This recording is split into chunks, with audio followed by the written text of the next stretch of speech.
हाय नमस्कार मित्रों, मैं आपका दोस्त संजय कुमार आप सभी का संजय केम ट्यूटोरियल्स में स्वागत करता हूं। आज हम लोग देखने वाले हैं झारखंड एकेडमिक काउंसिल के द्वारा प्रसारित किया गया मॉडल सेट नंबर 4 जो कि क्लास 12 के लिए है। किस टर्म के लिए? सेकेंड टर्मिनल एग्जाम के लिए है। ठीक है, जो कि एग्जाम आपका होने वाला है फर्स्ट वीक ऑफ अप्रैल में, उसके लिए फुल मार्क्स कितना रहने वाला है? 35 मार्क्स का फुल क्वेश्चन रहेगा। 1.5 घंटे का टाइम मिलेगा। आपका केमिस्ट्री सब्जेक्ट का है। क्वेश्चन कैसा रहेगा आप लोगों को पता है कि 1 से लेकर 7 तक के क्वेश्चन कितने मार्क्स के रहेंगे? 1 से लेकर 7 तक के क्वेश्चन 1 मार्क्स के रहेंगे, जिसमें से आपको मात्र 5 सॉल्व करना है। 8 से लेकर आपके 14 तक के क्वेश्चन कितने मार्क्स के रहेंगे? 3 मार्क्स के रहेंगे, जो कि आपको कितने क्वेश्चन सॉल्व करना है? 5 क्वेश्चन आपको यहां पर भी सॉल्व करना है। फिर आपको 15 से लेकर आपके 19 तक के क्वेश्चन कितने मार्क्स के रहेंगे? 5 मार्क्स के रहेंगे, जो कि आपको सॉल्व कितना करना है? मात्र 3 क्वेश्चन सॉल्व करना है। टोटल क्वेश्चन की संख्या आपके पास है 5 क्वेश्चन और 5 8 क्वेश्चन और 3 11 क्वेश्चन। 5 और 5 10 और 3 13 क्वेश्चन। ठीक है चलिए 10 और 3 13 क्वेश्चन आपको सॉल्व करने। ठीक है, और टाइम आपके पास रहेगा 1.5 घंटे का टाइम रहेगा। तो चलो देर ना करते हुए हम लोग स्टार्ट करते हैं सेक्शन 1, जो कि सेक्शन ये है। आपका क्वेश्चन किस टाइप का है? 1 नंबर का 1 वर्ड क्वेश्चन है, एकदम वेरी शॉर्ट आंसर क्वेश्चंस है। ठीक है, तो चलिए देखते हैं। सबसे पहला क्वेश्चन देखते हैं। ये नंबर का सबसे पहला क्वेश्चन है कि what is the molecularity of reaction.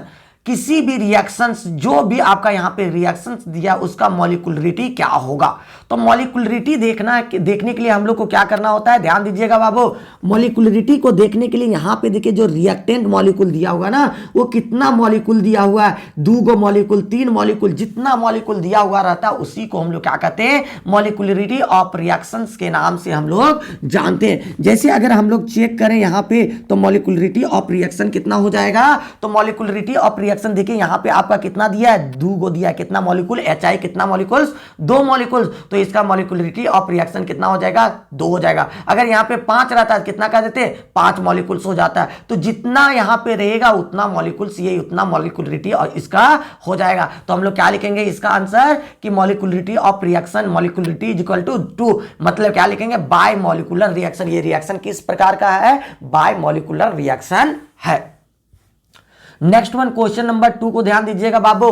Question number 2 आपको पूछ रहा है कि what is the effect of temperature. Temperature का क्या प्रभाव पड़ता है फिजिकल एड्जॉर्प्शन पे? टेम्परेचर का क्या प्रभाव पड़ता है फिजिकल एड्जॉर्प्शन पे? जो आपके भौतिक अवशोषण है ना, उस पे क्या प्रभाव पड़ता है? भौतिक अधिशोषण पर तापमान का क्या प्रभाव पड़ता है? टेम्परेचर का क्या प्रभाव पड़ता है? तो बस याद रखना है कि आपका अगर टेम्परेचर इंक्रीज कर रहा है तो आपका एड्जॉर्प्शन जो है, फिजिकल एड्जॉर्प्शन, वो क्या होगा? डिक्रीज करेगा। टेम्परेचर के इंक्रीज करने से फिजिकल एड्जॉर्प्शन क्या होता है? डिक्रीज करता है। अगर फिजिकल एड्जॉर्प्शन इंक्रीज कर रहा है तो टेम्परेचर क्या होगा? डिक्रीज करेगा। मतलब जस्ट एक दूसरे का इनवर्सली प्रोपोर्शनल होता है। तो यहां पे देखिए हमने वही बातों को लिख रखा है। क्या लिखे? कि physical adsorption decrease. Physical adsorption क्या हो रहा है? डिक्रीज कर रहा है with increase in temperature. Temperature के बढ़ने के साथ साथ फिजिकल एड्जॉर्प्शन क्या हो रहा है? घट रहा है। बस ये बात लिख दीजिए। माता रानी की कृपा से 100% आपका नंबर परफेक्ट हो जाएगा आपके क्षेत्र में। ठीक है, नेक्स्ट वन क्वेश्चन कर रहा है। क्वेश्चन नंबर आपका 3 है। 3 नंबर क्वेश्चंस में देखिए आप लोगों के लिए क्या कर रहा है कि राइट द आयनोजेशन आइसोमर्स। आयनोजेशन आइसोमर्स किसे कहते हैं? कि जिसमें सिर्फ आयन का, जो अगर कोऑर्डिनेशन स्फीयर के अंदर है, वो स्फीयर से बाहर हो जाएगा आयंस, और अंदर वाला बाहर और बाहर वाला क्या हो जाएगा? अंदर। उसी प्रकार के आइसोमर्स को हम लोग क्या कहते हैं? आयनोजेशन आइसोमर्स के नाम से जानते हैं। तो देखिए यहां Br है, कहां? अंदर है। SO4 कहां है? बाहर है। तो SO4 को आप अंदर कर दीजिए और Br को माइनस कर दीजिए, कोऑर्डिनेशन स्फीयर के बाहर कर दीजिए, Br के ऊपर बाहर कर दीजिए, तो ये क्या हो जाएगा? आपका आयनोजेशन आइसोमर्स होगा। बस इतने अंतर, इसके अलावा कुछ नहीं अंतर करना है। इसी को हम लोग क्या कहेंगे? आयनोजेशन आइसोमर्स होगा। देखो हमने SO4 यहां बाहर था, बाहर से काउंटर आयन से इसको क्या बना दिए? लिगेंड बना दिए। और जो लिगेंड था उसको क्या कर दिए? काउंटर आयन बना दिए, स्फीयर के बाहर कर दिए। ये आपका क्या हो गया? आयनोजेशन आइसोमर्स हो गया। ठीक है, नेक्स्ट वन आपका क्वेश्चन नंबर 4 है। क्वेश्चन नंबर 4 में देखिए क्या कह रहा है कि write the IUPAC name of oxalic acid. Oxalic acid का यूपैक नेम लिखना है। ऑक्जेलिक एसिड का फॉर्मूला क्या होता है? COOH, उसी से जुड़ा हुआ COOH, ऐसे करके जुड़ल है। ठीक है। COOH जुड़ा हुआ है एक दूसरे के साथ, तो कितना है कार्बन टोटल, लंबा चेन कितना है, उसके साथ ही साथ आपको क्या करना है कि यहाँ पे जैसे यूपैक नेम बोले ना तो लंबा चेन गिनिए, टोटल कार्बन गिनिए। तो कार्बन नंबर 1 और कार्बन नंबर 2 कार्बन है इसके पास, 2 कार्बन को हम लोग अल्केन के रूप में क्या कहते हैं, इथेन कहते हैं। क्या कहते हैं, इथेन।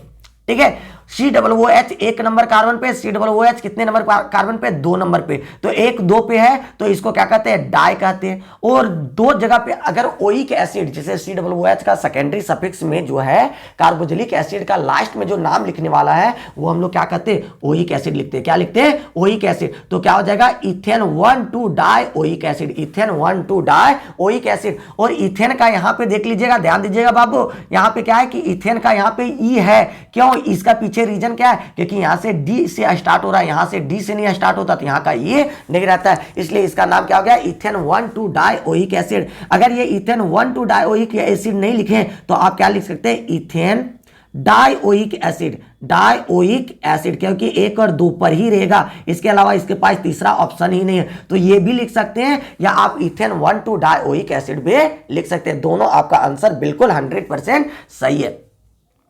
नेक्स्ट क्वेश्चन की ओर चलते हैं, क्वेश्चन नंबर 5 की ओर चलते हैं। 5 नंबर क्वेश्चन में देखो आपके लिए क्या कहा जा रहा है कि नेम द विटामिन, विटामिन का नाम लिखिए जो कि रिस्पॉन्सिबल है coagulation of blood, blood coagulation, that means blood को क्लॉट करने में, कि जैसे आप हम लोग कट जाते हैं कहीं पे, तो कट गए तो उसमें क्या करना है कि ब्लड अगर जम नहीं जाएगा तो वो तो ब्लड बाहर निकलते रहेगा, तो ब्लड को क्लॉट करने में या ब्लड को कोगुलेशन कराने, वही होता है। तो कोगुलेशन कराने में कौन मदद करता है, तो आपको क्या रखना है, विटामिन के जो होता है वही क्या होता है, रिस्पॉन्सिबल होता है ब्लड को कोगुलेट करने में। ठीक है। उसके बाद next one question number 6 number question में कह रहा है कि कंडेंसेशन पॉलीमर का एक एग्जांपल लिखिए। कंडेंसेशन का, कंडेंसेशन तो वैसा पॉलीमर जिसमें क्या होता है कि एक दूसरे के साथ जोड़ते हैं तो उसके साथ क्या होता है, जुड़ेगा तो, लेकिन उसके साथ ही साथ क्या होगा, वाटर का रिमूवल होगा, NH3 का रिमूवल होता है, तो उसको कंडेंसेशन कहते थे। तो कंडेंसेशन का एग्जांपल क्या हो जाएगा, नाइलॉन 66 हो जाएगा, टेरिलीन हो जाता था, डेक्रोन हो जाता था, तो ये सारे एग्जाम्पल उसके हो जाते थे। तो याद क्या रखेंगे, नाइलॉन 66 हम लोग याद रखने का प्रयास करेंगे। ठीक है। चलिए next one, name the substance which can be used as antiseptic और disinfectants। क्या कि वैसा पदार्थ का नाम बताना, वैसे केमिकल पदार्थ का नाम बताना है जो कि आपका किस रूप में काम करे, एंटीसेप्टिक के भी रूप में काम करे और डिसइंफेक्टेंट के रूप में भी काम करे। मतलब आदमी को भी कहीं कट छट गया तो उसमें भी बैक्टीरिया मारने में काम करेगा, और अगर कोई नॉन लिविंग थिंग्स है जैसे टॉयलेट्स है, नली है या फ्लोर्स है, ये सब में भी मारने में काम करे, तो उसका एग्जाम्पल क्या होता है, तो फिनॉल जो होता है ये दोनों रूपों में काम करता है। इसको अब भी ताजा बताए थे, रात को लाइव क्लासेस में हमने बताया था पूरा, तो ये चीजें होता है। तो देखो फिनॉल का अगर सॉल्यूशन लिए 0.2% सॉल्यूशन लिए, किसका, फिनॉल का एक्वस सॉल्यूशन लिए, तब ये एंटीसेप्टिक के रूप में काम करता है, और 1% अगर एक्वस सॉल्यूशन ले लिए तो डिसइंफेक्टेंट के रूप में काम करता है। ये चीजें भी हमने रात में बताया था, अभी फिर से हमने बता दिए। ठीक है। Next question section number B की ओर मूव करते हैं। बी पे मूव कर रहे हैं। देखो बी में 3 नंबर का क्वेश्चन अब रहने वाला है। बी देखेंगे, ध्यान पूर्वक देखेंगे, एकदम ईमानदारी पूर्वक देखने का प्रयास करेंगे। तो बी नंबर में देखिए ध्यान से क्या यहाँ पे क्वेश्चन कहने का प्रयास कर रहा है। तो बी नंबर में देखें कि डिफरेंस बिटवीन मॉलिक्युलरिटी और ऑर्डर और मॉलिक्युलरिटी के बीच में आपको डिफरेंस बताना है, जो कि आपको मॉडल नंबर 1 या 2 में बता चुके फिर से, और अभी एक बार और फिर से बता देते, हल्का सा रिमाइंड फिर से करा देते हैं। ये 100% इंपॉर्टेंट क्वेश्चन, देखो 2-3 बार रिवीजन करा रहा है। ठीक है। तो किसे कहते हैं डिफरेंस करना है, तो सिंपल सा समझना कि द अलजेब्रिक सम, अगर किसको जोड़ते हैं, जितना भी पावर रहता है कंसंट्रेशन टर्म के पावर को अगर जोड़ देंगे, जितना जोड़ के आएगा उसी को हम लोग क्या कहते हैं, ऑर्डर ऑफ रिएक्शंस के नाम से जानते हैं। सिंपल सा ध्यान देना कि अगर आपके पास जितना भी रेट लॉ के अनुसार लिखेंगे तो कंसंट्रेशन का जितना पावर होगा, 1 होगा, 2 होगा, 3 होगा, जितना पावर होगा उसको जोड़ दो, और जोड़ने के बाद जितना आएगा ना उसी को हम लोग क्या कहते हैं, ऑर्डर ऑफ रिएक्शंस के नाम से जानते हैं। तो इसका जस्ट अपोजिट हम लोग क्या लिखने का प्रयास करेंगे, देखिए यहां पे अपोजिट हम लोग लिखने का प्रयास कर रहे हैं, क्या कि मॉलिक्युलरिटी ऑफ रिएक्शन, कि जितना नंबर ऑफ रिएक्टेंट मॉलिक्यूल्स जितना नंबर ऑफ रिएक्टेंट मॉलिक्यूल्स है जो भाग ले रहा है, रिएक्टेंट मॉलिक्यूल्स को देखना है, जो रिएक्शन में भाग ले रहा है उसी को देख लेंगे, उसी के प्रोडक्ट जो भी है जिससे प्रोडक्ट बनने का प्रयास हो रहा है, तो रिएक्टेंट मॉलिक्यूल्स जितना होगा ना उसी को हम लोग क्या कहते हैं, मॉलिक्यूलरिटी ऑफ रिएक्शन के नाम से जानते हैं। ठीक है, इसमें रिएक्टेंट का ऑर्डर ऑफ रिएक्शन में क्या लिखते हैं, रिएक्टेंट के मोलर कंसंट्रेशन के पावर को लिखते हैं जोड़ के, और इसमें क्या कर देना, डायरेक्ट मॉलिक्यूलरिटी में रिएक्टेंट जितना मोल रहेगा उसको जोड़ के लिख देना, मॉलिक्यूलरिटी ऑफ रिएक्शन हो जाता है। ठीक है, तो ऑर्डर ऑफ रिएक्शन देखिए और क्या होता है, ऑर्डर ऑफ रिएक्शन हमेशा 1 2 3 होता है। ठीक है, 1 2 3, ये कभी कभी 0 भी होता है, कभी कभी फ्रैक्शनल होता है, यहां तक कि कभी कभी ये नेगेटिव भी होता है। 1 2 3 होगा, 0 भी हो जाएगा, कभी कभी फ्रैक्शन भी होगा, यहां तक कि ये नेगेटिव भी हो जाता है। ठीक है, लेकिन मॉलिक्यूलरिटी ऑफ रिएक्शन में हमेशा क्या होता है, नेचुरल नंबर होता है, 1 2 3 होता है। मॉलिक्यूलरिटी ऑफ रिएक्शन हमेशा क्या होगा, नेचुरल नंबर होगा, 1 2 3 4 ऐसे होगा। ठीक है, नेक्स्ट वन क्या होता है कि ऑर्डर ऑफ रिएक्शन को हम लोग डिटरमाइन कर सकते हैं क्या, एक्सपेरिमेंटली। ठीक है, मॉलिक्यूलरिटी ऑफ रिएक्शन को हम लोग डिटरमाइन कर सकते हैं एक्सपेरिमेंट के माध्यम से। इसको कभी नहीं कहिएगा कि आप रिएक्शन को देख के बोल इतना ऑर्डर का है, बिल्कुल नहीं, बिल्कुल गलत होने वाला है। आपको क्या करना है, एक्सपेरिमेंटली इसको हम लोग डिटरमाइन करते हैं। मॉलिक्यूलरिटी ऑफ रिएक्शन को आप क्या कर सकते हैं, थ्योरी के माध्यम से देख सकते हैं, लेकिन ऑर्डर ऑफ रिएक्शन को क्या करना है, एक्सपेरिमेंट के माध्यम से ही आपको चेक करना है। इसको प्रिडिक्ट नहीं करना, अनुमान नहीं लगा के जबरदस्ती लिख दीजिएगा, अनुमान वाली चीजें क्या होती है, गलत होती है। तो अनुमान नहीं लगाना, जिसका जितना एक्सपेरिमेंटली आएगा उतना ही आपको लिख देना है। ठीक है, लेकिन मॉलिक्यूलरिटी में क्या होगा कि इसको क्या करेंगे, देख के रिएक्शन को देख के, बैलेंस केमिकल रिएक्शन को देख के इसके मॉलिक्यूलरिटी को हम लोग आसानी से लिख सकते हैं। लास्ट पॉइंट, एक पॉइंट और 3 पॉइंट भी लिखिए, आपको फुल मार्क्स मिलेगा, लेकिन हम लोग लिख देते हैं कि ऑर्डर ऑफ रिएक्शन में वेरी, ऑर्डर ऑफ रिएक्शन जो होता है वो वेरी करता है, चेंज करता है, कि जैसे जैसे उसका प्रेशर चेंज करेगा, कंसंट्रेशन चेंज करेगा, ऑर्डर ऑफ रिएक्शन भी क्या हो जाएगा, चेंज होता जाएगा। ऑर्डर ऑफ रिएक्शन भी क्या हो जाएगा, चेंज हो जाएगा। ठीक है, लेकिन मॉलिक्यूलरिटी ऑफ रिएक्शन क्या होता है, कोई चेंज नहीं होगा, जो है बस उसी तरह रहेगा, इनवेरिएंट हो जाता है, मतलब किसी भी चीजों में कोई बदलाव होने की कोई संभावना नहीं है। ये चीजें आपका हो गया किसका, मॉलिक्यूलरिटी और आपका ऑर्डर ऑफ रिएक्शन में अंतर। Question number 8। अब देखना हम लोग को क्वेश्चन नंबर 9 नंबर क्वेश्चन में देखने का प्रयास करेंगे। क्या है 9 नंबर क्वेश्चन में कि डिफरेंस बिटवीन किसमें, एडजॉर्प्शन और एब्जॉर्प्शन में डिफरेंस देखना है, उसके साथ ही साथ एक आध एग्जाम्पल भी देना है। दोनों का एग्जाम्पल दे दो और उसके साथ साथ दोनों में डिफरेंस बता दो, एडजॉर्प्शन और एब्जॉर्प्शन में। एकदम इजी वाला हम दोनों में डिफरेंस लेके आए हैं। ठीक है, तो देखिए एडजॉर्प्शन लेफ्ट साइड लिख देना, राइट साइड एब्जॉर्प्शन, और जहां पर डिफरेंस की बात करें तो एकदम बीच में एकदम लाइन दे के ही लिखिए ताकि फुल में फुल नंबर मिले। और अगर कोई लिख देगा ना 100 पॉइंट लिख देगा ना, पहले एडजॉर्प्शन लिख देगा फिर बाद में एब्जॉर्प्शन लिख देगा, तो उसको नंबर काट लेता है बाबू। थ्योरी टाइप में नहीं लिखना है, इसको किस तरीके से लिखना है, दोनों को डिफरेंस के तरीके से। अगर आपने मॉडल सेट नंबर 1 2 3 को नहीं देखे तो उनको अभी तुरंत जाना है और क्या करना है, 1 2 3 को देख लेना है, उसके बाद ही 4 को देखना, मजा आएगा। ठीक है, और जो भी बच्चे इस चैनल पे नए हैं उनको क्या करना है, इस चैनल को सब्सक्राइब करना है और रात के 8 बजे डेली जुड़ना है, ताकि आपको पूरा तैयारी करवाया जाता है। इंपॉर्टेंट क्वेश्चंस का तैयारी, फुल रिवीजन और सारा ट्रिक्स के साथ बताया जाता है। इसलिए आपको क्या करना है, रात के 8 बजे लाइव जरूर जुड़ना है, ताकि आपका मार्क्स में बढ़ोतरी हो पाए। जितना भी परसेंटेज आपके आने की संभावना है उस परसेंटेज में 5% बढ़ा के एकदम लिख दीजिएगा, अगर संजय कैंप के साथ जुड़िएगा तो। ठीक है, चलिए एडजॉर्प्शन किसे कहते हैं, एडजॉर्प्शन और एब्जॉर्प्शन। एडजॉर्प्शन जो होता है वो क्या होता है, सरफेस पे होने वाली प्रक्रिया। एडजॉर्प्शन कहां पे होता है, सरफेस पे होता है। लेकिन एब्जॉर्प्शन, ए बी वाला एब्जॉर्प्शन जो होता है वो पूरा बॉडी में होता है, सरफेस पे नहीं होता है। ये कहां होता है, पूरी बॉडी में हो जाता है। ठीक है, उसके अलावा एडजॉर्प्शन क्या होता है कि the molecular species does not penetrate the solid surface.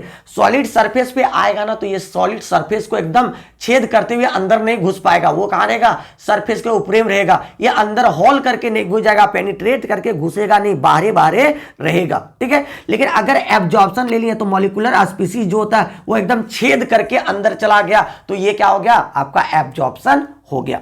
ठीक है, एडजॉर्प्शन जो प्रोसेस होता है वो फास्ट प्रोसेस होता है, लेकिन एडजॉर्प्शन के जगह पे एब्जॉर्प्शन जो ले लेते हैं वो क्या होता है, स्लो प्रोसेस है। एब्जॉर्प्शन स्लो प्रोसेस है, एडजॉर्प्शन क्या है, एडी वाला फास्ट प्रोसेस है। ठीक है। इसके साथ ही साथ इट इन्वॉल्व्स हायर कंसंट्रेशन, इसका कंसंट्रेशन जो होता है वो हायर होता है ऑफ द गैस और liquid at the surface of the substance. ये क्या होता है कि हायर टेम्परेचर पे हायर कंसंट्रेशन इसका होता है लिक्विड और गैस के फॉर्म में सरफेस ऑफ सबस्टांस, जो भी सबस्टांस ले रहे हैं उसके सरफेस पे। ये कैसा इन्वॉल्व करता है, इट इन्वॉल्व यूनिफॉर्म डिस्ट्रीब्यूशन, इसका डिस्ट्रीब्यूशन कैसा होता है, पूरा एकदम बांटा हुआ रहता है, हर एक जगह एक समान रहता है, यूनिफॉर्मली रहता है, एक जैसा रहता है। Two of the molecular species, पूरे मॉलिक्यूलर स्पीसीज में एक जैसा रहेगा, वो भी पूरे बल्क में, ठीक है। एग्जाम्पल पूछ रहा था, एग्जाम्पल लिख देते हैं। एग्जाम्पल क्या हो गया, एडजॉर्प्शन का क्या हो जाएगा कि पॉल्यूशन मास्क, जैसे जो मास्क पहना जाता है पॉल्यूशन के टाइम में, अब ये कोरोना मास्क नहीं, पॉल्यूशन मास्क अच्छा वाला होता है इससे, तो वो ले लीजिए, वो क्या हो गया आपका एडजॉर्प्शन का एग्जाम्पल हो गया। या डिकलराइजिंग मैटर, जैसे क्या होता है किसी चीजों को डिकलराइज करना है, कलर को खत्म करना है, तो जिसका उपयोग करते हैं ना वही क्या हो गया आपका एडजॉर्प्शन वाला प्रोसेस हो गया। लेकिन एब्जॉर्प्शन जैसे water on calcium chloride, calcium chloride में वाटर जो ले लिए वो क्या गया एब्जॉर्प्शन हो गया। तो ये आपके एग्जांपल्स हो गए। नेक्स्ट वन समझना है, 10वां नंबर इंपॉर्टेंट क्वेश्चन फिर से क्या कर रहा है कि oxidation, what is the oxidation number of central metal ion के लिए आपको ऑक्सीडेशन नंबर निकालना है। जैसे यहां पे देखिए आपको पीटी को निकालना है, यहां पे क्या निकालना है फेरस का निकालना है, यहां पे किसका निकालना है निकेल का निकालना, ठीक है। तो एक एक करके सभी का निकालने का प्रयास करेंगे, ठीक है। तो जिसका निकालना होता है ना तो हम लोग उसको क्या कहते हैं, सबसे पहले एक्स मान लेते हैं। तो पीटी के जगह पे let the oxidation number, O N का मतलब oxidation number of PT is equal to क्या मान लिए एक्स।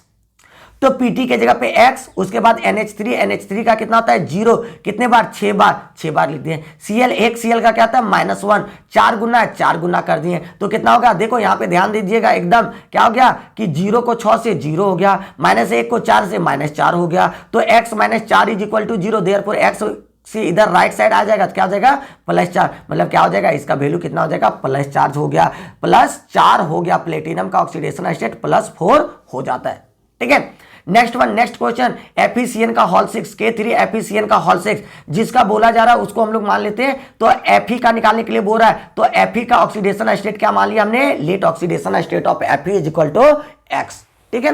तो हम लोग पोटेशियम दिया हुआ है, देखो सबसे पहले पोटेशियम दिया, कितना दिया 3, तो एक पोटेशियम का 3 का कितना हो गया 3 से गुना कर दिए, ठीक है।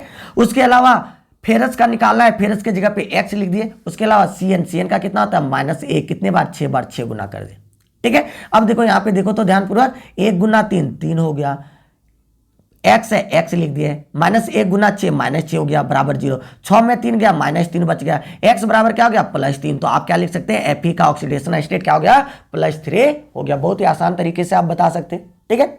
नेक्स्ट वन जो है वो क्या कर रहा है कि आपका NiCN का होल 4, आपको ऐसे नहीं लग रहा है कि देखने से ही लग रहा है क्या है कि ये न्यूट्रल मॉलिक्यूल वाला है, न्यूट्रल कॉम्प्लेक्स कंपाउंड है, मतलब इसका ऑक्सीडेशन स्टेट क्या होने वाला है 0 होने वाला है, देखने से ही लग रहा है साफ सुथरा, ठीक है।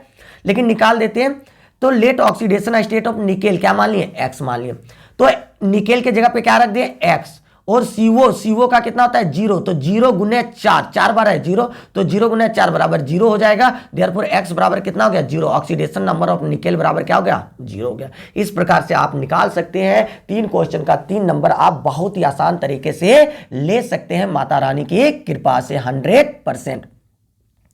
नेक्स्ट वन क्वेश्चन नंबर 11 क्या कर रहा है, कन्वर्ट करने के लिए कर रहा है प्रोपेनॉन से प्रोपिन। प्रोपेनॉन का मतलब होता है कीटोन जो कितना 3 कार्बन वाले का कीटोन, मतलब कीटोन अगर है तो ऐसे करके कीटोन तो आ ही रहा है, ऐसे करके कीटोन है CO, तो दोनों तरफ से अगर कार्बन रहेगा तभी तो ये कंपाउंड बन जाएगा, नहीं तो बाहर में थोड़ी ना ऐसे करके कीटोन रहता है, थोड़ी ना बीच में ही कीटोन का CO रहता है, ठीक है। तो वही कह रहा है कि यहाँ कीटोन का ले लिए, अब कीटोन को ले लें कितना प्रोपेनॉन, तो प्रोपेन 2 ऑन या प्रोपेनॉन ले लीजिए, बीच में CO ले लीजिए, तो ये हमने ले लिया, ठीक है। अब इसको हम लोग क्या करना है, कन्वर्ट करना है किसमें, आपको प्रोपिन में, मतलब CH3 इसमें कन्वर्ट कर देना, ऐसे CH3 आगे CH डबल बॉन्ड CH2, मतलब 3 कार्बन में बीच में लाना क्या कि डबल बॉन्ड ले आना है। तो डबल बॉन्ड लाने के लिए सबसे पहले आपको क्या करना पड़ेगा कि इसको कन्वर्ट करना पड़ेगा, अल्कोहल में ले जाना पड़ेगा, अल्कोहल में डालिए, उसके बाद अल्कोहल को क्या कीजिए रिडक्शन करा दीजिए, मतलब कौन का H2SO4 डाल के वाटर का डिहाइड्रेशन करा देंगे। तो यहाँ पे देखिए सबसे पहले हमने कीटोन को ले लिया, कीटोन को CH3 CO CH3 ऐसे ले लिए, LiAlH4 रिडक्शन कैटलिस्ट ले लिए, रिडक्शन को करने वाला, तो लिथियम एल्यूमिनियम हाइड्राइड ले लिए, यहाँ वो था ना, वो के साथ क्या आ गया, एच आ गया, क्या आ गया, एच आ गया, एच हो गया।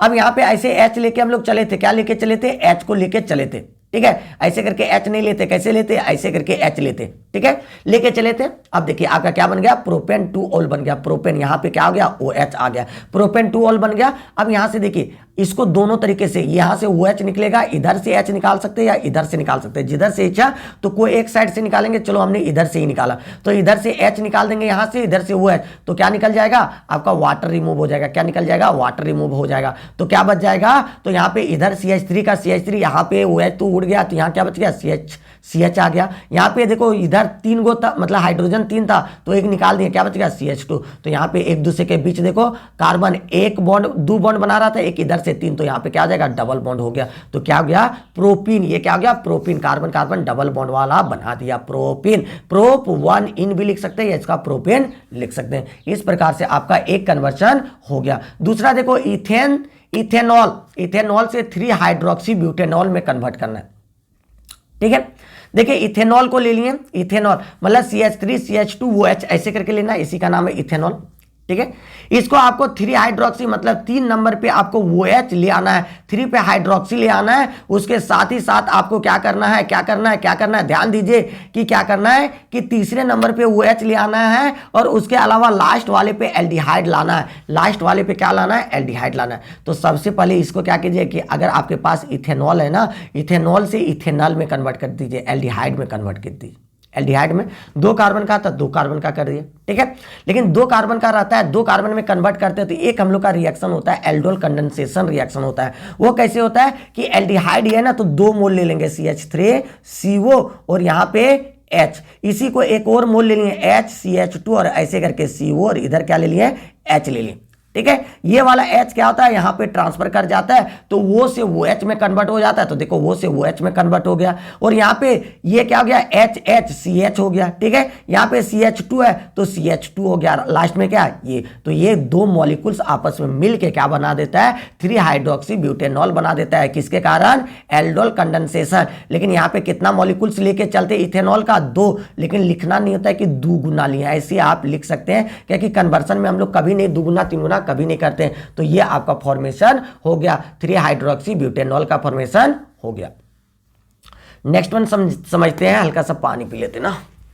चलिए फटाफट शेयर कर दीजिए, सब्सक्राइब कर दीजिए सारे मॉडल सेट का, और रात के 8 बजे जरूर जुड़ना है ताकि धमाका हो सके आपके लाइफ में।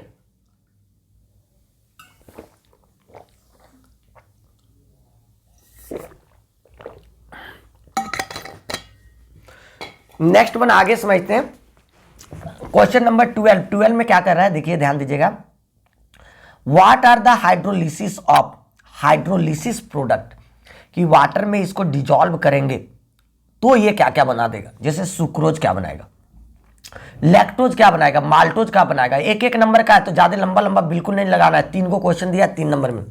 तो सबसे पहले सुक्रोज जो है, सुक्रोज का मतलब होता है C12H22O11, इसको ले लिए। सुक्रोज को किसके साथ लिया, वाटर के साथ, एसिडिक मीडियम में थोड़ा सा ले लिया, ठीक है। तो सुक्रोज जब टूटेगा तो क्या बना देगा, C6H12O6 मतलब ग्लूकोज। उसके साथ ही साथ क्या बनाता है, C6H12O6 वो भी क्या, फ्रूटोज। मतलब आपको याद रखना है कि सुक्रोज का जब हाइड्रोलिसिस कराएंगे तो क्या बना देगा, ग्लूकोज और फ्रूटोज बना देता है, ठीक है। तो ये बातें याद रखना है कि sucrose on hydrolysis gives glucose and fructose. बस एक नंबर आपका पक्का हो गया, एक रिएक्शन को लिख दिए तब। नेक्स्ट वन आपका क्या है, लैक्टोज। लैक्टोज, लैक्टोज जो लैक्टिक एसिड होता है आपके किसमें, दूध वाले में, तो वही वाला है लैक्टिक वाला, तो लैक्टोज है। तो देखिए लैक्टोज को हाइड्रोलिसिस कराएंगे तो ये क्या क्या बनाएगा, ग्लैक्टोज बनाएगा। क्या बनाएगा, ग्लैक्टोज और ग्लूकोज। देखो फॉर्मूला सबका एक जैसा हो रहा है, इसका मतलब ये मत समझ जाना, आपको याद रखना है कि ग्लैक्टोज होता है ग्लूकोज होता है। नहीं याद रखोगे फिर क्या होगा, नंबर आपका डिस्ट्रॉय हो जाएगा। तो लैक्टोज का फॉर्मूला देखो C12H22O11 है, इसको वाटर के साथ दिए, तो वाटर के साथ देने के बाद क्या बना दिया, ग्लैक्टोज बना दिया, ग्लैक्टोज और क्या बना दिया, ग्लूकोज। तो ये बातों को आप याद रख सकते हैं, ये चीजें याद रखने वाली बातें हैं, इसमें हम कुछ नहीं कहेंगे, कुछ ट्रिक व्रिक कुछ नहीं यहां पे। Next one maltose. माल्टोज क्या होता है कि हाइड्रोलिसिस कराएंगे 2 मोल्स ऑफ ग्लूकोज बना देगा। माल्टोज को कीजिए तो ये बनाएगा क्या, ग्लूकोज ग्लूकोज ये बनाएगा C6H12O6, 2 मोल बना देगा, दुगुना लिख ही देना है। तो माल्टोज का क्या होता था फॉर्मूला, C12H12O11, किसके साथ, वाटर के साथ। तो आपका क्या बना दिया, 2 मोल्स ऑफ ग्लूकोज बना दिया। तो ये बातें याद रखना है, ठीक है। माल्टोज 2 मोल्स ऑफ ग्लूकोज बनाएगा, और आपका क्या होगा कि लैक्टोज ग्लैक्टोज और ग्लूकोज बनाएगा, और इधर क्या होता था कि सुक्रोज ग्लूकोज और फ्रूटोज बनाता था। ये बातें याद रखो, बस बात को खत्म करो, ठीक है। नेक्स्ट वन आगे क्वेश्चन है, क्वेश्चन नंबर 13 में क्या कहता है कि term difference, define the term polymerization. Polymerization किसे कहते हैं, पॉलीमर वाला जो चीज है ना उसको किसे कहते हैं, पॉलीमराइजेशन। और differentiate between natural and synthetic polymer, differentiate करना है, मतलब डिफरेंस बताना है दोनों में, नेचुरल किसे कहते हैं और आपका क्या कहते हैं, सिंथेटिक पॉलीमर किसे कहते हैं। तो पॉलीमराइजेशन का डेफिनेशन लिखोगे 1 नंबर का है, और डिफरेंशिएशन 2 नंबर का है। तो सोच समझ के लिखना है, खूब ज्यादा लिखने की जरूरत नहीं है, ठीक है। तो देखिए हम लोग लिखते हैं पॉलीमराइजेशन। पॉलीमराइजेशन आपका क्या होता था, देखिए ध्यान दीजिए कि वैसा व्हेन ये number of small molecules combine together, बहुत सारे स्मॉल मॉलिक्यूल्स को ले लिए आपस में, और कंबाइन जब करवाएंगे ना एक दूसरे के साथ, तो कंबाइन करवाने के बाद क्या बनेगा, लार्ज मॉलिक्यूल्स का फॉर्मेशन हो जाता है। किसका फॉर्मेशन होगा, बड़ा सा मॉलिक्यूल। जब छोटा छोटा छोटा छोटा बहुत सारा मॉलिक्यूल्स को ले रहे हैं, जब बहुत सारे मॉलिक्यूल्स को लेंगे तो एक बड़ा वाला जो मॉलिक्यूल बनेगा उसी को हम लोग क्या कहते हैं, पॉलीमराइजेशन के नाम से जानते हैं। उस मॉलिक्यूल्स को हम लोग किस नाम से जानेंगे, पॉलीमराइजेशन के नाम से जानेंगे, ठीक है। इसका डिफरेंशिएट देखते हैं। तो सबसे पहली बात है, लेफ्ट साइड में नेचुरल लिखिए, राइट साइड में सिंथेटिक लिखिए। नेचुरल, तो natural polymers are obtained from the natural sources. Natural polymer को हम लोग कहां से प्राप्त करते हैं, नेचुरल सोर्सेस, जो प्रकृति के द्वारा प्राप्त प्रदत्त सोर्सेस है उसी से हम लोग प्राप्त करते हैं। जैसे प्लांट से मिल गया, आपका एनिमल से मिल गया, ये सारे क्या है, नेचुरल पॉलीमर्स है, ठीक है। लेकिन जो जिसको हम लोग मनुष्यों के द्वारा बनाया जाता है कि the polymers prepared in the laboratory, जिसको लैब में बनाया जाता है उसी को हम लोग क्या कहते हैं, सिंथेटिक पॉलीमर्स के नाम से जानते हैं। जिसको हम लोग कहां पे बनाते हैं, लैब में बनाते हैं, उसको हम लोग किस नाम से जानते हैं, सिंथेटिक पॉलीमर्स के नाम से जानते हैं। ये जो होता है नेचुरल वाला क्या कह सकते हैं, नेचुरल है, पूरा पूरी नेचुरल है, प्राकृतिक पर ही डिपेंड करता है। लेकिन ये जो सिंथेटिक होता है उसको क्या कहते हैं, मैन मेड पॉलीमर होता है, इसको मनुष्यों के द्वारा बनाया जाता है। इसका एग्जाम्पल लिख दीजिए, दूगो, बस आंसर हो जाएगा नंबर। तो देखिए एग्जांपल क्या हो गया, स्टार्च हो गया, सेलुलोज हो गया, प्रोटीन जो हो गया, ये कहां से प्राप्त होता है, आपको नेचर से प्राप्त होता है। कभी भी आप क्या कीजिएगा, लैब में बनाइएगा। अभी तो भले ही आपका प्रोटीन ये सब बनने लगा लैब में, लेकिन क्या है, ये नेचर से प्राप्त होने वाली चीजें हैं, ठीक है। उसके अलावा इधर का एग्जाम्पल लिखिएगा तो क्या हो जाएगा, पॉलीथीन हो गया, पॉलीविनाइल क्लोराइड PVC जिसको कहते हैं, नाइलॉन 66 कहते हैं, ये सारा क्या हो गया, आपका सिंथेटिक पॉलीमर के नाम से जाना जाता है। इतना अगर आप लिख देते तो आपका 3 नंबर पक्का आ जाता है। नेक्स्ट वन क्वेश्चन नंबर 14 में देखिए क्या कहने का प्रयास कर रहा है। 14 नंबर क्वेश्चन कि फूड प्रिजर्वेटिव्स किसे कहते हैं, फूड प्रिजर्वेटिव्स किसे कहते हैं। तो वैसा सब्सटेंसेस, रात को ही बताए थे, वन शॉट वीडियो केमिस्ट्री में एवरीडे लाइफ। देखिए क्या होगा, 3 नंबर का फिर क्वेश्चन पूछ चुका है कि वैसा सब्सटेंस जिसका उपयोग हम लोग क्या करते हैं कि स्पॉइलेज ऑफ फूड मटेरियल से बचाने के लिए कहते हैं, कि वैसा पदार्थ ताकि उसको क्या करे, प्रिवेंट कर सके, बचा सके, जिसको रोक सके। रोक रहे किससे, कि उसको सड़ने गलने से रोकने का प्रयास करते उस केमिकल सब्सटेंसेस से, जिसको हम लोग किस नाम से जानते हैं, कि किस नाम से जानेंगे, कि आप फूड प्रिजर्वेटिव्स के नाम से जानेंगे। कि वैसा रासायनिक पदार्थ जिसको हम लोग उपयोग करते हैं, कोई भी जैसे चावल उवल कीड़ा उड़ा लग जाता है तो उसको बचाने के लिए जिस प्रिजर्वेटिव्स का काम करते हैं, उपयोग करते हैं, उसको क्या कहते हैं, फूड प्रिजर्वेटिव। ड्यूरिंग स्टोरेज, जब स्टोरेज करते हैं ताकि वो बैक्टीरिया और फंगल का ग्रोथ वहां पे ना हो पाए, उसी को फूड प्रिजर्वेटिव्स कहते हैं। इसका एग्जांपल आपका क्या हो जाता है, जैसे सोडियम बेंजोएट ले लीजिए, C6H5COO, ये शुगर ले लीजिए, चीनी, वेजिटेबल ऑयल ले लीजिए या साल्ट ले लीजिए, सब क्या है, आपका फूड प्रिजर्वेटिव्स के नाम से जाना जाता है। चलो ठीक है, ये बातें क्लियर हो गया। अब नेक्स्ट वन 5 नंबर का क्वेश्चन आ गया, सेक्शन नंबर से। देखिए सबसे पहला इक्वेशन दे रखा है कि integrated rate equation for first order reaction. First order reaction के लिए आपको इक्वेशन ड्राइव करके बताना है कि कैसे होगा, इसका इंटीग्रेटेड रेट इक्वेशन क्या होगा वो बताना है। और इसके बी नंबर में दे दिया है कि इसका के का वैल्यू दे दिया, तो इसका हाफ लाइफ निकालिए किसके, फर्स्ट ऑर्डर के लिए। तो दोनों को लिखते तब आपको 5 नंबर देगा, ऐसे आपको नहीं देगा। तो ड्राइव करने वाला थोड़ा हल्का लंबा होता है तो लंबा ही होगा, कोई दिक्कत हम लोग के लिए नहीं है। तो फर्स्ट ऑर्डर है तो लिख सकते हैं इसको कि the chemical reaction reaction whose rate depends only on concentration term, जो कि किस पे डिपेंड करे, एकमात्र कंसंट्रेशन टर्म पे डिपेंड करे, उसको हम लोग क्या कहते हैं, फर्स्ट ऑर्डर रिएक्शन कहते हैं। उसको हम लोग किस नाम से जानते हैं, फर्स्ट ऑर्डर रिएक्शन के नाम से जानेंगे, जिसका power of the concentration term equal कितना हो जाएगा, 1 के बराबर हो जाएगा। इसका पावर कितने के बराबर हो जाएगा, 1 के बराबर हो जाएगा। उसी को हम लोग क्या कहते हैं, फर्स्ट ऑर्डर रिएक्शन के नाम से हम लोग जानेंगे। ठीक है, देखिए इसका क्या लिख सकते हैं कि हम लोग एक कंसीडर करते हैं, लेटेस्ट कंसीडर है जनरल फर्स्ट ऑर्डर रिएक्शन, जिसका कंसंट्रेशन, जिसका रिएक्टेंट क्या है, एक ही रिएक्टेंट है ये, उसको हम लोग मान लें ये इधर राइट साइड क्या हो गया, प्रोडक्ट। ये का इसका कंसंट्रेशन ले लिए, ये का कंसंट्रेशन छोटा ये, और इसके बाद टाइम टी के बाद तो इसका एक्स मोल जो है ना, इसका कितना मोल, एक्स मोल कन्वर्ट हो जा रहा है किसमें, प्रोडक्ट में। तो क्या होगा कि ये जितना था उसके टाइम टी के बाद किसका कितना कंसंट्रेशन बच गया, ये माइनस एक्स मोल पर लीटर बच गया। ठीक है, कब, टाइम टी के पश्चात। ठीक है, टाइम टी के बाद।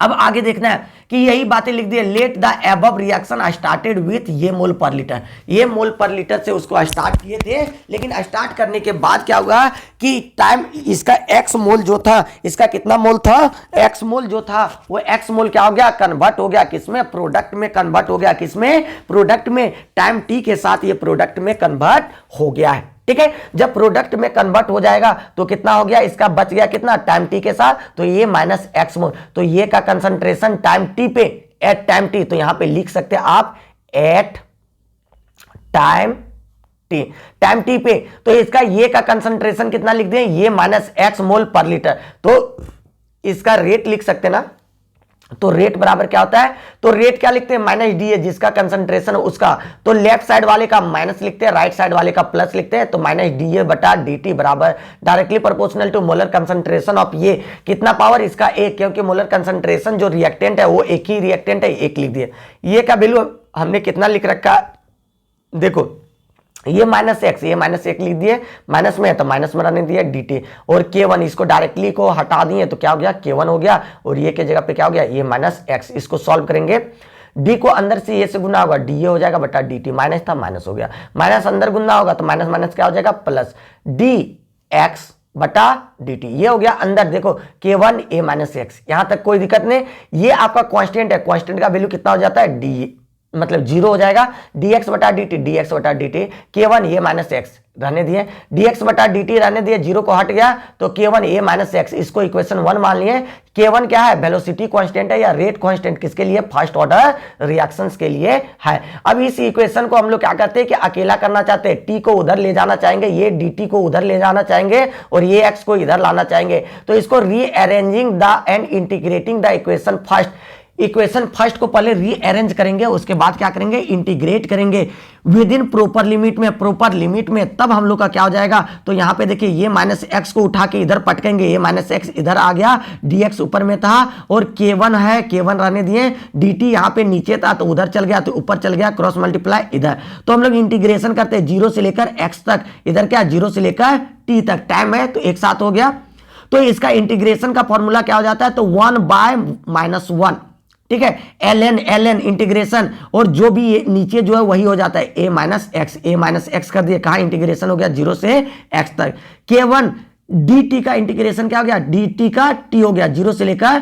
टी तक हो गया। ठीक है, तो इसको -1 है, 1 बट्टा है तो खत्म हो जाएगा, पूरा पूरी माइनस बच जाएगा, माइनस ये माइनस एक्स हो गया, जो ये है पूरा सिंप्लीफाई कर दिया, माइनस को बाहर कॉमन ले लिया, जीरो से लेकर एक्स तक। ठीक है, तो अपर लिमिट, इसको लिमिट को खत्म करते हैं, T upper limit minus lower limit, ऐसे हो गया, सॉल्व कर लेंगे तो ln a माइनस एक्स, इसको पहले a माइनस एक्स, और दूसरे बार में क्या रखेंगे, lower limit a minus zero, x की जगह पे क्या रख देना, जीरो, जीरो रख दिए, माइनस है अंदर कर दिए माइनस। ठीक है, अब ये इधर वाला पूरा पूरी बच गया, माइनस माइनस ये माइनस एक्स, और माइनस अंदर जाएगा तो माइनस माइनस क्या हो जाएगा, प्लस हो गया।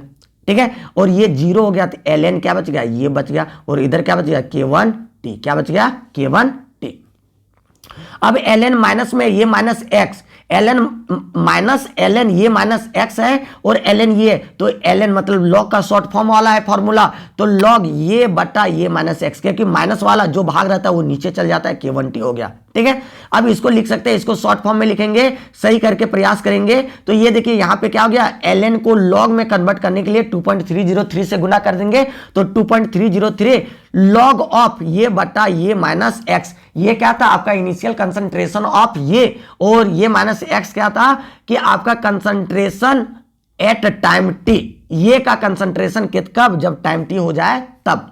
तो इधर क्या हो गया K1T, इसको K1 को अकेला कर देता, T इधर गुना हो जाएगा, K1 बराबर 2.303, इधर गुना था, यहाँ भागा हो गया T, log ऑफ ये बटा a माइनस एक्स। यही आपका इंटीग्रेटेड रेट इक्वेशन है, किसके लिए, फर्स्ट ऑर्डर के लिए। इतने लिख देना, तब आपको यहाँ पे 5 नंबर में यहाँ से कितना 3 नंबर मिलेगा। ये कितना देगा 3 नंबर, और 2 नंबर क्या है न्यूमेरिकल्स का है, तो यहाँ से 3 नंबर हम लोग प्राप्त कर लेंगे। इतना ड्राइव करेगा तब, तो इसलिए ध्यान देना हल्का सा डेरिवेशन पे भी, ठीक है। नेक्स्ट वन बी नंबर जो न्यूमेरिकल दिया वो हल्का सा ध्यान दीजिएगा। इसका के का वैल्यू दे दिया, मतलब फर्स्ट ऑर्डर के लिए के का वैल्यू दे दिया 5.5 into 10 to the power minus 14। तो फर्स्ट ऑर्डर का हम लोग रिएक्शन के लिए जानते हैं टी हाफ निकालना है। टी हाफ बराबर क्या आता है 0.693 बटे K1, 0.693 बटा K1, K1 का वैल्यू क्या है 5.5 into 10 to the power minus 5। Point को दोनों तरीके से पॉइंट को उड़ाएं, यहाँ पे देखिए पॉइंट को यहाँ का उड़ाएं, तो यहाँ का उड़ाएं तो कितना 1 2 3, 3 को आ गया, ठीक है। ऊपर में 1, तो ऊपर में 1 और 1 कट गया, तो बच्चा नीचे कितना 2 गो, ठीक है। तो 2 गो बचा, तो ये ध्यान दीजिएगा कि यहाँ पे क्या कर दिए कि हल्का सा इसको कहां पे कर दिए, इसको कम किए, 2 गो सुना कम हो जाएगा, तो कितना हो जाएगा 12। तो देखो यहाँ पे ध्यान दो 14 था, तो कितना हो गया 10 टू द पावर माइनस 12, कितना हो गया 5.5 into 10 to the power minus 12। तो 0 मतलब 693 में पहले कितना कर दिए 55 से भागा दे दिए, कितना आ गया 12.6 आ गया। उसके बाद क्या कर दिए कि यहाँ पे 14 था, 2 गो सुना कम हो गया, 2 सुना कम होने के बाद कितना हो गया 10 टू द पावर माइनस 12, लेकिन ऊपर गया तो कितना हो गया 12 हो गया। लेकिन इसको और भी सॉल्व करेंगे हल्का सा, तो पॉइंट को इधर शिफ्ट करना चाह रहे हैं, इधर लेफ्ट साइड में जब शिफ्ट करेंगे ना बाबू, तो लेफ्ट साइड में शिफ्ट करने के बाद क्या हो जाता है, आपको क्या करना होता है कि सुन्ना में बढ़ोतरी हो जाएगा। इधर कर दिए तो देखो सुन्ना कितना हो गया 12 से कितना हो गया 13, तो ये चीजें आपको होगा। अगर राइट साइड शिफ्ट करते तो क्या होता है घटता, तो ये चीजें ध्यान दीजिएगा। इतना सेकेंड इसका आंसर हो गया, तो ये चीजें आप लिख सकते हैं। नेक्स्ट वन 16 नंबर जो कि आपके एकदम क्या दिए रिएक्शंस दे दिया, कंप्लीट करना है रिएक्शंस को, सिर्फ कंप्लीट करना है, सिर्फ और सिर्फ रिएक्शन को कंप्लीट करना, उसके अलावा कुछ नहीं करना। 5 नंबर 5 रिएक्शन को कंप्लीट करना है, एक एक वर्ड लिख देना, लेकिन ये रिएक्शंस को याद रखना पड़ेगा। पूरे पी ब्लॉक से एकदम दे दिया, दुनिया का कोई भी कोना से निकाल के ये रिएक्शन दे दिया, तो थोड़ा सा ध्यान दीजिएगा। क्या दे दिया C2H4 जिसको हम लोग इथीन कहते हैं, इसको ऑक्सीजन के साथ रिएक्शन करा रहा है, ठीक है। ऑक्सीजन के साथ रिएक्शन कराएंगे तो कोई भी ऑर्गेनिक कंपाउंड को ऑक्सीजन के साथ रिएक्शन कराएंगे तो वो क्या होता है कि सबसे पहले कार्बन डाइऑक्साइड बनाता है प्लस वाटर बनाता है। अब इसको बैलेंस कर दो, देखो 3 दूनी कितना है, ऑक्सीजन 2 गो है, तो इधर भी दोनों तरफ बैलेंस करो। इधर कितना कार्बन 2, तो 2 गुना किए तो ऑक्सीजन 4 गो गया, 4 और 2 6, तो 3 दूनी 6, मतलब दोनों को बैलेंस, यहाँ 2 गुना यहाँ 3 गुना, ठीक है। बैलेंस करके चलना है। CaF2 को अगर आप क्या करते हैं कि रिएक्शन करते हैं H2SO4 के साथ, CaF2 को H2SO4 के साथ, तो ये क्या हो जाएगा CaSO4 बन जाएगा। क्या बन जाएगा CaSO4 बन जाएगा, प्लस हाइड्रोजन और फ्लोरीन एक दूसरे के साथ निकल जाएगा, तो क्या हो जाएगा हाइड्रोजन फ्लोरीन निकल जाएगा, HF हो जाएगा। ये क्या हो जा रहा है देखिए ध्यान दीजिए, ये क्या आ रहा है डबल डिस्प्लेसमेंट, Ca किसके साथ SO4, CaSO4 बना दिया, H2 किसके साथ F के साथ, तो क्या हो गया HF हो गया। तो ये डबल डिस्प्लेसमेंट वाला रिएक्शन था, तो ये भी बातें कंप्लीट हो गया। नेक्स्ट वन रिएक्शन को ध्यान दीजिए, यहां पे क्या कर रहा है कि SO3 मतलब क्या है सल्फर ट्राइऑक्साइड, इसको क्या करते हैं वाटर के साथ रिएक्शन कराते हैं, तो क्या बन जाता है H2SO4, तो क्या बन जाता है हाइड्रोक्लोरिक एसिड वाला बनेगा क्या, नहीं, क्या बनता है सल्फ्यूरिक एसिड बन जाता है। क्या बनता है सल्फ्यूरिक एसिड। SO3 से क्या कर दिया वाटर डाल दिया, क्या बन गया H2SO4 बन गया, सल्फ्यूरिक एसिड का फॉर्मेशन हो गया, ठीक है। नेक्स्ट वन आयोडीन को वाटर के साथ कराएंगे, किसके साथ Cl2 के साथ। क्लोरीन वाले टॉपिक में दिया है, पी ब्लॉक के ग्रुप 17 टॉपिक में दिया हुआ है, ठीक है। तो ये चीजें हल्का सा एकदम बीच बीच से दे दिया क्वेश्चन आपको उठा के। आयोडीन को वाटर के साथ कराएंगे प्लस Cl2 के साथ करेंगे, तो ये HiO3 बना देगा, पर आयोडिक एसिड बना देगा, प्लस क्या बना देगा HCl ये निकाल देगा। जितना गुना करना यहाँ 5 गुना 5 गुना 2 गुना 2 गुना 10 गुना 10 गुना 6 गुना 6 गुना कर दिए, ठीक है। एल्युमिनियम को कराना ऑक्सीजन के साथ, तो एल्युमिनियम को कराएंगे तो क्या होगा एल्युमिनियम का ऑक्साइड कराएगा, तो मेटल का क्या बनता है मेटल ऑक्साइड बना देता है, तो क्या बना Al2O3 बना दिया। 2 गुना 3 2 दूनी 4 2 दूनी 4 3 दूनी 6 3 दूनी 6, तो बात खत्म हुआ। 5 नंबर यहां से क्लियर होता है, ठीक है।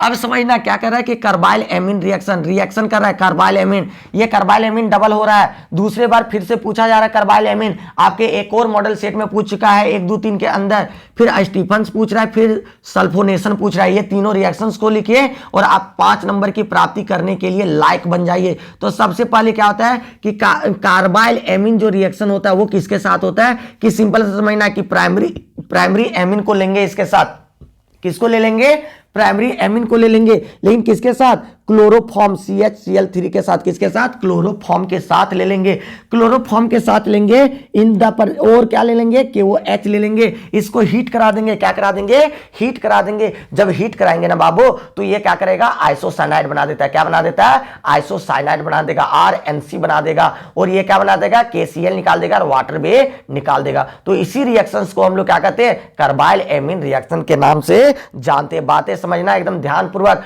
और अगर अभी तक लाइक नहीं किए, कमेंट नहीं किए तो कमेंट जरूर करना है कि सर मॉडल सेट नंबर 4 बताइए। जब आप कमेंट कीजिएगा तो मॉडल सेट नंबर 4 एकदम तुरंत आएगा, नहीं कमेंट कीजिएगा तो मॉडल सेट नंबर 4 नहीं आएगा। इसलिए कमेंट भी करना है, लाइक भी करना है, अपने मित्रों के साथ शेयर करना है, ताकि उसका भी क्या हो कि मॉडल सेट का सॉल्यूशन एकदम परफेक्ट रूप में वो भी जान जाए। क्या कहते हैं कि लैंग्वेज क्या लिखेंगे, द रिएक्शन इन विच अलिफेटिक और एरोमेटिक प्राइमरी एमीन्स, अलिफेटिक भी ले सकते हैं, एरोमेटिक भी ले सकते हैं, दोनों ले सकते हैं। ऑन हीटिंग, हीट कर रहे किसके साथ, क्लोरोफॉर्म के साथ, CHCl3 के साथ, और इथेनॉलिक KOH सॉल्यूशन। कैसा सॉल्यूशन होना चाहिए, इथेनॉलिक मतलब अल्कोहलिक वाला, अल्कोहलिक KOH सॉल्यूशन होना चाहिए टू फॉर्म आइसोसाइनाइड। ये बना देगा आइसोसाइनाइड, उसी को क्या कहते हैं, कार्बाइल एमीन्स के नाम से जानते हैं। ठीक है, इसका जो कार्बाइल एमीन जो होता है आइसोसाइनाइड, इसका मतलब स्मेल कैसा होता है, फॉल स्मेलिंग होता है। ये सेकेंडरी एंड टर्सरी एमीन्स को नहीं शो कर पाता है, सेकेंडरी और टर्सरी एमीन को नहीं शो कर पाता है। तो देखिए हमने वही कर दिया था, प्राइमरी एमीन को ले लिया, प्राइमरी एमीन को ले लिया। देखो प्राइमरी एमीन क्लोरोफॉर्म के साथ, CHCl3 के साथ, KOH के साथ इथेनॉलिक, चलो ले लेंगे। ये क्या बना देगा, आपका आइसोसाइनाइड बना देगा। किसका, 1 और 1 2, तो मिथाइल आइसोसाइनाइड बना दिया, KCl निकाल दिया प्लस वाटर निकाल दिया, कार्बाइल एमीन रिएक्शन बन गया। ठीक है, नेक्स्ट वन समझिए, स्टीफन्स रिएक्शन। स्टीफन्स रिएक्शंस में क्या होता है, स्टीफन्स रिएक्शन में क्या करेगा, अल्केन को नाइट्राइल, अल्केन नाइट्राइल जो होगा RCN जो रहेगा उसको ट्रीट करा देंगे SnCl2 के साथ। ठीक है, SnCl2 के साथ इसका रिएक्शन करा देंगे and HCl, SnCl2 with HCl दोनों के मिक्सअप में, और फिर से हाइड्रोलिसिस करेंगे। पहले स्टेप में क्या करेंगे, SnCl2 प्लस HCl के साथ रिएक्शन करा देंगे।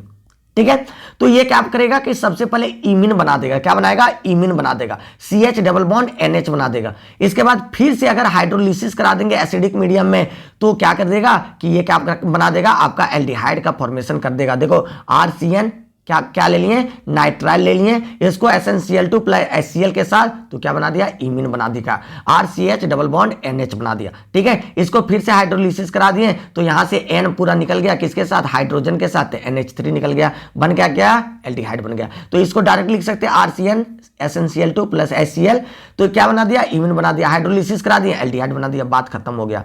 ठीक है, नेक्स्ट वन सल्फोनेशन। सल्फोनेशन को ध्यान देना बाबू, एकदम माता रानी की कृपा से जल्दी लाइक कीजिए, शेयर कीजिए, सब्सक्राइब कीजिए। जो भी पहली वाली लेक्चर नहीं देख पाए, पहली वाली मॉडल सेट का सॉल्यूशन नहीं देख पाए, उनको क्या करना है, थोड़ा सा देख लेना, ताकि ये सारे क्वेश्चन अगर आपके लाइफ में आ जाए तो आप धमाके के साथ बना सकते हैं। सल्फोनेशन ऑफ एनिलीन, मतलब सल्फोनेशन का मतलब क्या होता है, SO3H को जोड़ना, कॉन्क H2SO4 के साथ रिएक्शन कराना। Aniline reacts with conc H2SO4, किसके साथ रिएक्शन कराते हैं, कॉन्क H2SO4 के साथ, टू फॉर्म सबसे पहले एनिलीनियम आयन बना देता है। क्या बना देता है, एनिलीनियम हाइड्रोजन सल्फेट वाला आयन बना देता है। विच ऑन हीटिंग, फिर से उसको हीट करते हैं, सल्फ्यूरिक एसिड एट, क्या करते हैं, फिर से उसको हीट करते हैं सल्फ्यूरिक एसिड के साथ 453 केल्विन से 473 केल्विन के बीच में, तो क्या बना देता है, पारा एमिनो बेंजीन सल्फोनिक एसिड, इतना भयानक नाम वाला कंपाउंड बना देता है, जिसको कॉमनली हम लोग क्या जानते हैं, सल्फानिलिक एसिड के नाम से जानते हैं। ये मेजर प्रोडक्ट के रूप में बना देता है। चलो एनिलीन ले लिए, देखो एनिलीन ले लिए, कॉन्क H2SO4 के साथ करा दिए, यहाँ H में एक और H बढ़ गया और HSO4 बन गया, यहाँ पे यहीं पे आके जुड़ गया, एक प्लस एक माइनस में। 453 से 473 में यही क्या था, आपका एनिलीनियम हाइड्रोजन सल्फेट था। इसको फिर से टेम्परेचर के साथ रिएक्शन कराएं तो SO3H यहाँ पे आ गया, तो ये क्या बना दिया, पारा एमिनो बेंजीन सल्फोनिक एसिड, जिसको सल्फानिलिक एसिड के नाम से जानते, पारा में आके जुड़ गया।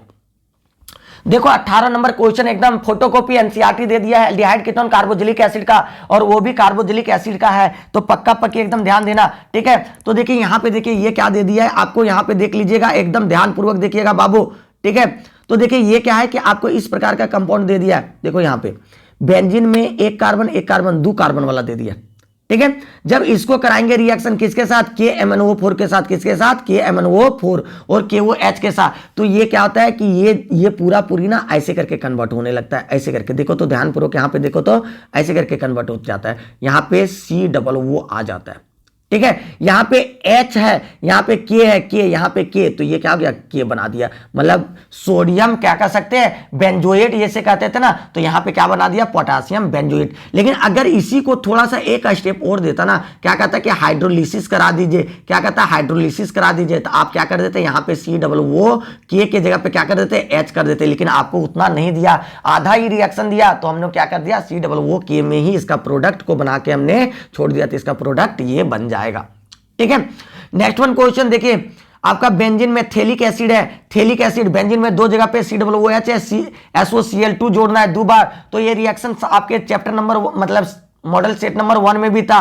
तो SOCl2 जो है वो Cl लाने वाला कैटलिस्ट है, यहां Cl आ जाएगा, यहां Cl आ जाएगा, क्या हो जाएगा कि आपका COCl एसिड क्लोराइड वाला फॉर्मूला पे आके शिफ्ट हो जाएगा, थायोनाइल क्लोराइड के रूप में ये बन जाएगा। ठीक है, नेक्स्ट वन, तीसरा हल्का लंबा होगा, हल्का सा देख लो।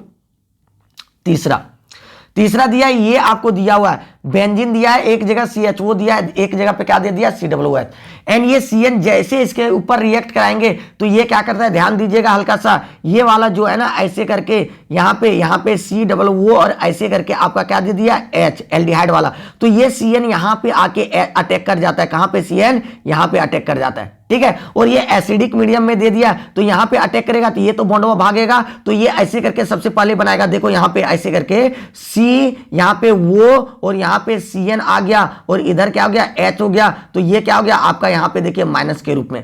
जैसे एसिड में से H प्लस आया तो ये क्या कर देगा, यहाँ पे क्या कर देगा, यहाँ पे H बना देगा, यहाँ पे H बना देगा, और ये वाला पूरी क्या हो जाएगा, बेंजीन रिंग से क्या हो जाएगा कि रिडक्शन हो जाएगा। तो आपका किस प्रकार से प्रोडक्ट बन जाएगा, तो यहां पे क्या कर सकते हैं, सिंपल सा ये इस प्रकार का कंपाउंड का फॉर्मेशन कर देगा। यहां पे CN आ जाएगा, इसका डबल बॉन्ड यहां से बेंजीन डबल बॉन्ड उड़ा देगा, तो क्या हो जाएगा OH, ये क्या हो गया COOH का फॉर्मेशन। पक्का पक्की एनसीईआरटी क्वेश्चन है, आप जाके चेक कर सकते हैं, सारा एनसीईआरटी में दिया हुआ आपका क्वेश्चन है।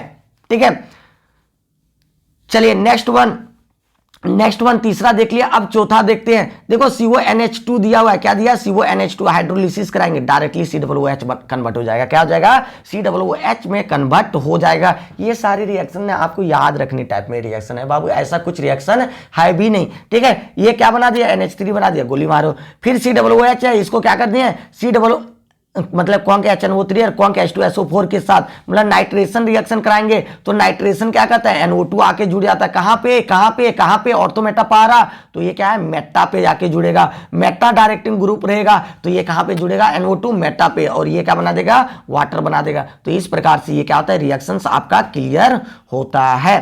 ठीक है, लास्ट वन, आज का लास्ट वन सबसे देखेंगे, आपका 5 का मतलब पांचों को डिफाइन करने के लिए कह रहा है एक एक करके।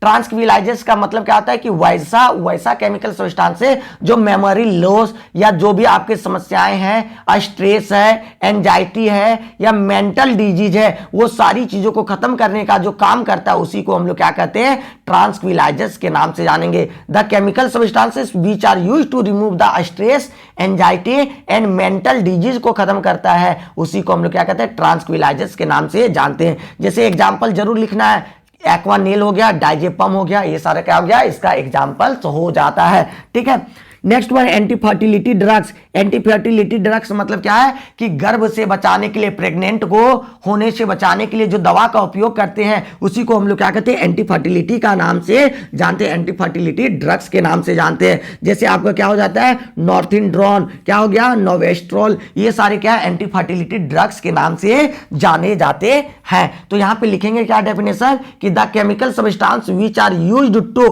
प्रिवेंट और कंट्रोल, इसको प्रिवेंट लिख सकते हैं या कंट्रोल लिख सकते हैं, ठीक है।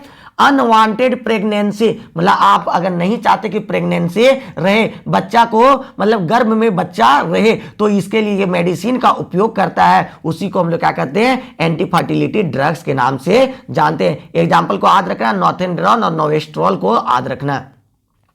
Next one, artificial sweetening agent. Artificial sweetening agent का मतलब होता है कि वैसा सब्सटेंस जो कि स्वाद में कैसा होता है, पक्का पक्की आपका क्या होता है, मीठा वाला होता है, किसके जैसा, एकदम चीनी के जैसा मीठा होता है, जिसके पास कोई भी न्यूट्रिशन वैल्यू नहीं होता है। मतलब खाइए आप उसको, कितनों खा जाइए, आपको सिर्फ मीठा लगेगा, उसके अलावा वो क्या करेगा, आपके बॉडी को एनर्जी नहीं देगा, कैलोरिक वैल्यू नहीं देगा। जैसे डायबिटीज वाले पर्सन क्या करते हैं, मिठाई तो खाएगा, अगर शुगर फ्री खाया मतलब आर्टिफिशियल स्वीटनिंग एजेंट से बना हुआ मिठाई खाएगा तो उसको क्या होगा कि शुगर वाले पेशेंट को कोई दिक्कत नहीं होगा। तो ये क्या होगा कि न्यूट्रिटिव वैल्यू उसका कुछ नहीं होता है। उसी को हम लोग क्या कहते हैं, आर्टिफिशियल स्वीटनिंग एजेंट्स के नाम से जानते हैं। जैसे क्या हो गया, सैकरिन हो गया, अस्पार्टेम हो गया, एल्टेम हो गया, ये सब सारा जो हो गया वो क्या हो गया कि आपका आर्टिफिशियल स्वीटनिंग एजेंट्स के नाम से जाना जाता है। Next one, food preservative. Food preservatives क्या होता है कि वैसा केमिकल सब्सटेंस है जिसका उपयोग हम लोग क्या करते हैं, to prevent the spoilage of food material, जिसका उपयोग हम लोग क्या करते हैं कि फूड को स्पॉइल होने से बचाने के लिए करते हैं, ताकि स्टोर में किए, जैसे हम लोग ड्राम में रख देते हैं क्या, चावल गेहूं मड़ुआ जो भी चीजें रहता है उसको, और उसमें क्या कर देते हैं कि जब कीड़ा मकोड़ा टाइप में लगने लगता है तो उसमें क्या कर देते हैं, दवा दे देते हैं। तो दवा देने के बाद क्या होता है कि उसमें फंगल या बैक्टीरिया जो भी है वो ग्रोथ नहीं कर पाता है। उसी को हम लोग क्या कहते हैं, मतलब फूड प्रिजर्वेटिव्स के नाम से जानते हैं। जो मतलब गोली के रूप में हम लोग डाल देते हैं वो सब क्या हो गया, फूड प्रिजर्वेटिव्स के रूप में जाना जाता है। जैसे सोडियम बेंजोएट हो गया, या अचार रखने के लिए हम लोग तेल में डाल के रखते हैं, या आप क्या कर सकते हैं, नमक डाल देते हैं अचार में, या क्या कर सकते हैं, शुगर भी रखते हैं चीनी के द्वारा भी। तो ये चीजें आपका हो गया। नेक्स्ट वन, आज का सबसे लास्ट वन इस मॉडल सेट का, एनाल्जेसिक्स। एनाल्जेसिक्स क्या करता है कि आपको कोई भी किसी भी प्रकार का दर्द है उसको खत्म करने के लिए जिस दवा का उपयोग करते हैं उसको क्या कहते हैं, analgesic. The chemical substances which are used to reduce the body pain, जो शरीर के दर्द को खत्म करे उसी को हम लोग क्या कहते हैं, एनाल्जेसिक कहते हैं। जिससे एस्प्रिन हो गया, नवाल्जिन हो गया, एनाल्जिन होता है, ये सब सारी चीजें होता है। तो अगर आपको ये सारी बातें अच्छी लगी हो तो आपको क्या करना है, कमेंट करना है, किसके लिए, सेट नंबर 5 के लिए, और थोड़ा सा क्या करना है, अपने मित्रों के साथ शेयर कर देना ताकि और भी वीडियो आप लोग के लिए इस प्रकार से बनाते रहें। थैंक्स, फिर मिलते हैं नई वीडियो के साथ। Bye, good night. रात के 8 बजे जुड़ना नहीं भूलें क्योंकि वहां पे तांडव होता है डेली रात के 8 बजे। Bye bye, good night.